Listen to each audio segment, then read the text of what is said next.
নমস্কার বন্ধুরা, সামনেই আসতে চলেছে নীলষষ্ঠী। চৈত্র সংক্রান্তির আগে অর্থাৎ চড়ক উৎসবের আগের দিন নীল পুজো পালিত হয়। এই বছর 13ই এপ্রিল নাকি 14ই এপ্রিল কবে আপনারা পালন করবেন নীলষষ্ঠী তা নিয়ে অনেক বন্ধুর মনেই প্রশ্ন রয়েছে। তাই চলুন বন্ধুরা, আজকের ভিডিওতে আমরা জেনে নেব 2026 সালে নীলষষ্ঠী ব্রত কবে পড়েছে, পঞ্জিকা অনুসারে সঠিক সময়সূচি, ষষ্ঠী তিথি কতক্ষণ থাকছে, এই নীলষষ্ঠী পুজোর সবচেয়ে শুভ সময় কি রয়েছে, নীলের ঘরে বাতি জ্বালানোর শুভ সময় কি রয়েছে, নীলষষ্ঠী ব্রত যারা পালন করবেন ব্রত পালনের জন্য কি কি উপকরণ লাগবে, কি নিয়ম মেনে আপনারা পুজো করবেন, শিবের পছন্দের ফুল কি রয়েছে যা এই নীলষষ্ঠীতে অর্পণ করতে হয়, এছাড়াও আপনারা কি খাবেন কি খাবেন না, এই দিন কোন কাজগুলি করবেন কি কি করা যাবে না, কারা এই ব্রত পালন করতে পারবেন, সমস্তটাই আমরা আজকের এই ভিডিওতে জেনে নেব। তো চলুন বন্ধুরা, আর দেরি না করে ভিডিওটি শুরু করা যাক। যদি আমার চ্যানেলে নতুন হয়ে থাকেন অবশ্যই চ্যানেলটি সাবস্ক্রাইব করে এবং ভিডিওতে একটি লাইক করে শেষ পর্যন্ত সাথে থাকবেন।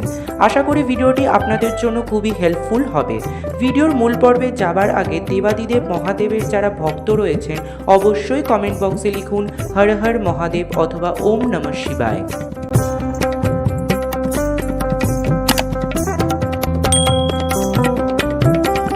নীলের ঘরে দিয়ে বাতি জল খাও গো পুত্রবতী, কথায় শুধু পুত্রের কথা উল্লেখ থাকলেও পুত্রকন্যা উভয়ের মঙ্গল কামনায় বাংলার প্রত্যেক মায়েরা নীলষষ্ঠী ব্রত পালন করে থাকেন। তবে এই বছর আপনারা নীলষষ্ঠী ব্রত কবে পালন করবেন, ষষ্ঠী তিথি কখন থেকে শুরু হচ্ছে, চলুন জেনে নেওয়া যাক। 28শে চৈত্র 12ই এপ্রিল রবিবার রাত্রি 9:31 থেকে শুরু হচ্ছে ষষ্ঠী তিথি। 29শে চৈত্র 13ই এপ্রিল সোমবার রাত্রি 9:37 পর্যন্ত থাকবে। এই পরিস্থিতিতে উদয়তিথি অনুযায়ী 29শে চৈত্র অর্থাৎ 13ই এপ্রিল সোমবার এই দিনেই কিন্তু আপনারা নীলষষ্ঠীর পুজো এবং ব্রত উপবাস পালন করবেন। তবে অনেকের মনেই প্রশ্ন রয়েছে যে এই নীলষষ্ঠী ব্রত কি প্রত্যেকে পালন করতে পারবেন? অবশ্যই পালন করতে পারবেন। শিব ভক্ত হিসেবে আপনারা শিব পুজো করতে পারেন এই দিন। তবে সন্তান কামনায় বিবাহিত দম্পতিরা আপনারা কিন্তু শিব পুজো করতে পারেন এই দিন সন্তান কামনায়। আর যে সমস্ত মায়েদের সন্তান রয়েছে তারা তো অবশ্যই এই ষষ্ঠী তিথি পালন করবেন সন্তানের মঙ্গল কামনায়। যারা এই নীলষষ্ঠী ব্রত পালন করবেন তারা অবশ্যই পুজোর আগের দিন নিরামিষ আহার গ্রহণ করবেন, সংযম ব্রত পালন করবেন এবং যেদিনকে পুজো করছেন সেই দিনও নিরামিষ আহার গ্রহণ করতে হবে।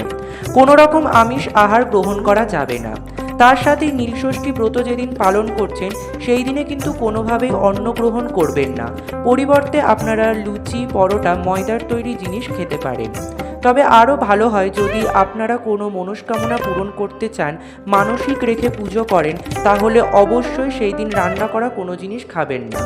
অন্যান্য পুজোয় বা ব্রতে যেমন আপনারা ফলাহার, সাবু খেয়ে থাকেন, দুধ বা দুধের তৈরি যে কোনো জিনিস যেমন দই, ছাঁচ ইত্যাদি খেয়ে আপনারা উপবাস রাখবেন। নীলষষ্ঠী পুজোর সবচেয়ে শুভ সময় কি রয়েছে তা তো আমরা জানবই, তবে তার আগে জেনে নেওয়া যাক এই পুজো করতে আপনাদের কি কি উপকরণ লাগবে। বেলপাতা, গঙ্গার জল, দুধ, দই, ঘি, মধু, শর্করার মিশ্রণ, পঞ্চামৃত। এছাড়াও আপনারা যে কোনো 5 রকমের ফল দিতে পারেন অথবা যে কোনো 1 রকমের মরশুমি ফল দেবাদিদেব মহাদেবকে অর্পণ করতে পারেন। দুতুরা ফল, ফুল, এছাড়াও লাগছে শিবের পছন্দের যে কোনো ফুল আপনারা দিতে পারেন, যেমন অপরাজিতা, কলকে, আকন্দ, এই সমস্ত ফুলের মধ্যে যে কোনো ফুল রাখতে পারেন অথবা সাদা ফুল দিলেও হবে। তবে মহাদেব কিন্তু বেলপাতাতেই সবচেয়ে বেশি তুষ্ট হন, তাই আপনারা অবশ্যই পরিষ্কার বেলপাতা 3টি রাখবেন। বিজোড় সংখ্যায় অর্পণ করতে হবে। নীলষষ্ঠীর দিন মায়েরা সারাদিন উপবাস থেকে, নির্জলা উপবাস থেকে সন্ধ্যার সময় পুজো করেন, আমরা প্রত্যেকেই জানি। তাই এই সন্ধ্যের সময় কিন্তু পুজোর শুভ সময় রয়েছে, অর্থাৎ আপনারা যেদিন পুজো করছেন 13ই এপ্রিল ওই দিনের সন্ধ্যার সময় বিকেল 5টা 2 থেকে শুরু করে সন্ধ্যে 7টা 15 মধ্যে নীলের ঘরে বাতি জ্বালানোর সবচেয়ে শুভ সময় থাকছে। এই সময়ের মধ্যে আপনারা নীলষষ্ঠী পুজো করবেন বা দেবাদিদেব মহাদেবের মাথায় জল ঢালবেন। সংক্ষেপে জেনে নেওয়া যাক আপনারা কিভাবে পুজো করবেন। প্রথমেই কিন্তু আপনাদেরকে সমস্ত যা উপকরণ বললাম সমস্ত কিছু সাজিয়ে রাখতে হবে। গঙ্গার জল দিয়ে প্রথমে আপনারা অভিষেক করবেন শিবলিঙ্গে। ওম নমঃ শিবায়, ওম নমঃ শিবায়, ওম নমঃ শিবায়। এই মন্ত্র 3 বার করে উচ্চারণ করে গঙ্গার জল ঢালবেন। তারপরে আপনাদের কাছে যে দুধ, দই, ঘি, মধু, শর্করার মিশ্রণ অর্থাৎ পঞ্চামৃত রয়েছে, সেই পঞ্চামৃত দিয়ে অভিষেক করবেন এবং তখনও ওম নমঃ শিবায় এই মন্ত্র মনে মনে জপ করতে থাকবেন। এরপরে আপনারা ঘি এবং মধু মাখিয়ে নেবেন শিবলিঙ্গে এবং তারপরে আবার গঙ্গার জল ঢালবেন। পরিষ্কারভাবে শিবলিঙ্গটি ধুয়ে নেবেন এবং তারপর পরিষ্কার একটি কাপড় অথবা তুলো দিয়ে মুছিয়ে নেবেন। শিবলিঙ্গ অভিষেক করা হয়ে গেলে তারপরে কিন্তু আবার পরিষ্কার জল ঢেলে ধুয়ে নিতে হবে এবং তারপর প্রথমেই কিন্তু আপনাকে বেলপাতা অর্পণ করতে হবে। বেলপাতা অর্পণ করার সময়ও আপনারা ওম নমঃ শিবায় মন্ত্র মনে মনে জপ করবেন। এই দিন আপনারা যদি 108 বার ওম নমঃ শিবায় মন্ত্র জপ করে এক মনে শিব বাবার কাছে কিছু চান, অবশ্যই আপনাদের সেই মনস্কামনা পূর্ণ হবে এবং এর পরিবর্তে আপনারা আকন্দ ফুলের মালা বা অপরাজিতা ফুল, ধুতরা ফুল, ফল যা কিছু এনেছেন সমস্ত কিছু একে একে এক মনে ওম নমঃ শিবায় মন্ত্র জপ করতে করতে অর্পণ করবেন।